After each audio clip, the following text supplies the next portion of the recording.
તો બ્રેક બાદ આપનું સ્વાગત છે। તો આપણે વાત કરી રહ્યા હતા કે હાર્દિક પટેલ પર હાલ જે પ્રમાણે સુરેન્દ્રનગરમાં સભા દરમિયાન સ્થાનિકોના રોષનો ભોગ બનવું પડ્યું છે।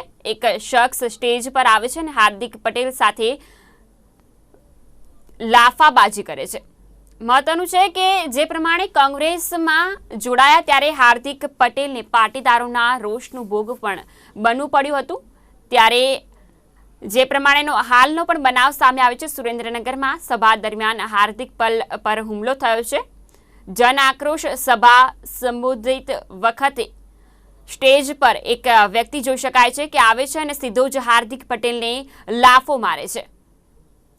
તો આ લાફા માટે હાર્દિક પટેલે સીધો જ ભાજપ પર પણ આરોપ મૂક્યો છે। તેમણે કહ્યું છે કે ભાજપ દ્વારા જ આ હુમલો કરાયો છે। હાલ જે વ્યક્તિ દ્વારા લાફો મારવામાં આવ્યો તે વ્યક્તિની પુષ્ટિ નથી થઈ, પરંતુ તેવા પણ અહેવાલ મળી રહ્યા છે કે તે વ્યક્તિ અમદાવાદનો હોવાની શક્યતાઓ દેખાઈ રહી છે। તો હાલ જે પ્રમાણે હાર્દિક પટેલ પર લાફાબાજી થઈ સભા દરમિયાન સ્થાનિકોના રોષનું ભોગ હાર્દિક પટેલે બનવું પડ્યું છે। હાર્દિક પટેલનું કહેવું છે કે ભાજપના લોકો નથી ઈચ્છતા કે હું લડું, સાથે જ ભાજપ મને મારી નાખવા માંગે છે। આશીર્વાદ આપ્યા છે, જ્યાં જરૂર પડે ત્યાં થાળી વિલણથી એ લોકો આંદોલન પણ કર્યા છે। તમે બધા જાણો છો કે ચૂંટણી ખૂબ નજીક છે, ખૂબ નજીક છે, ખૂબ નજીક છે, ખૂબ નજીક છે। તમે બધા જાણો છો કે ચૂંટણી ખૂબ નજીક છે, તમે બધા જાણો છો કે ચૂંટણી ખૂબ નજીક।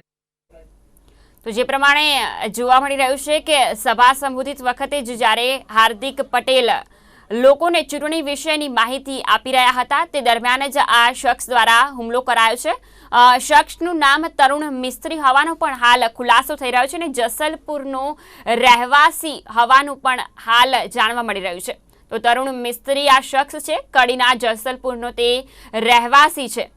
ત્યારે આ શખ્સ દ્વારા હાર્દિક પટેલ પર થપ્પડ મારતાની સાથે જ કોંગ્રેસમાં એક પ્રમાણેનું ઉગ્ર વાતાવરણ સર્જાયું છે અને કહેવામાં આવ્યું છે કે આગામી જે ચૂંટણી નજીક છે, ચૂંટણી બાદ પરિણામમાં જ આ વસ્તુ જાહેર થઈ જશે।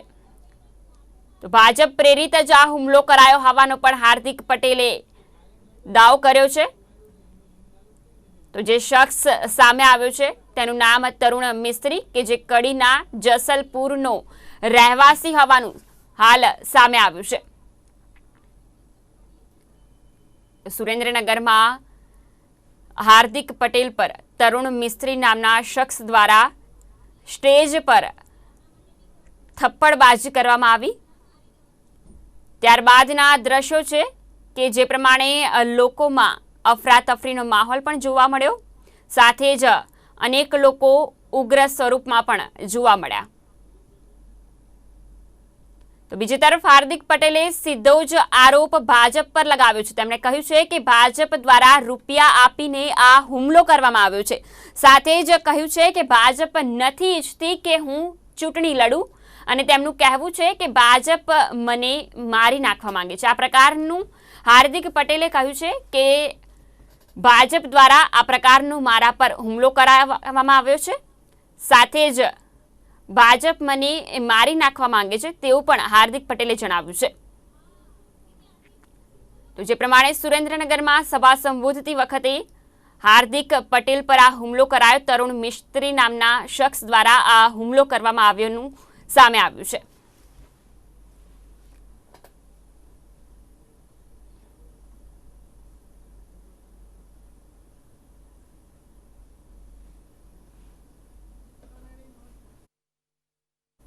તો સમાચારોમાં હાલ બસ આટલું જ। રજા આપશો। નમસ્કાર।